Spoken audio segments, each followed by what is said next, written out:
We cannot give to the hyena twice. A long time ago in Africa, the land of the Gikuyu people, before the coming of the tree frogs, it was normal to dispose of the dead by leaving the dead body in the forest for the hyenas to feed upon. Even today, vultures and hyenas still perform this cleaning up process in the wild and thus recycle back into the ecosystem all the minerals and substances carried by the body. If a man in Gikuyu society committed a heinous crime like murder that required the death penalty to be passed upon him by the council, the usual sentence was for the criminal to be put inside a beehive, hollowed-out log, and rolled down a hill where he crashed down to his death. Since the murder victim had been eaten by hyenas, more often than not the council commuted the death sentence by arguing, "Oh, why give this man to the hyenas too? Let us not give to the hyena twice." The reasoning was that the council held itself partly responsible for not having resolved the matter before it escalated into murder.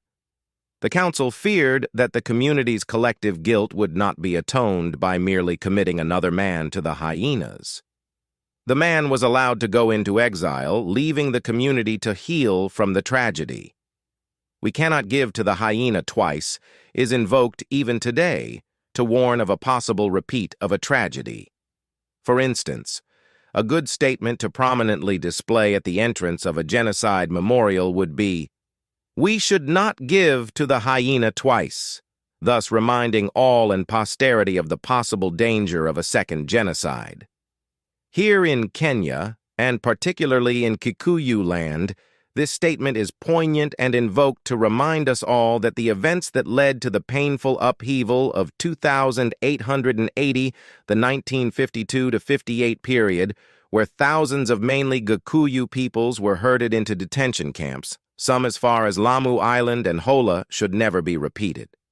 Those, especially women and children who were not held in detention camps, were in 1952 to 56 held in labor camp villages, which were ringed with trenches and barbed wire complete with watchtowers. Those who went through this traumatic period of our Kenyan history and those who know swear on oath that we will never ever give to the hyena twice. The major bone of contention then, and the root cause of so much bloodshed has been traced by historians to the Africa land grab or scramble for Africa by the European powers that resulted in the famous partition of Africa between the European powers in 1885. Kenya happened to fall under the British sphere of influence, and the subsequent British settlement saw the alienation of land from the Africans. It just happened that the major part of the alienated, grabbed lands were the fertile highlands that also happened to be mainly Kikuyu land. Versions of the history of this struggle are taught in Kenyan schools and are also available online and in libraries, and it's not necessary to repeat any here. Suffice to say that it would be unfortunate were we to break the oath of our forefathers and give to the hyena twice. Why do we say this? Today, the second scramble for Africa, the second land grab in Africa, is underway. According to Stop Africa Land Grab, the African people face an existential threat. With the enthusiastic support of some African governments, foreign countries, and wealthy foreigners are rapidly taking over the productive lands in Africa and turning Africans into refugees and slave laborers in their own homeland. According to the website, what is unfolding in Africa is a tragedy of epic proportions. Clothed in the garb of food security in Africa, these massive land grabs by foreign multinational corporations are into production of biofuels, palm oil, flowers, sugarcane, pineapples, etc., etc. Not for consumption by Africans, but for repatriation to China, Qatar, France, Saudi Arabia, to mention a few. See map below. This in exchange for mainly mechanical and electronic toys that fascinate the modern African bourgeoisie.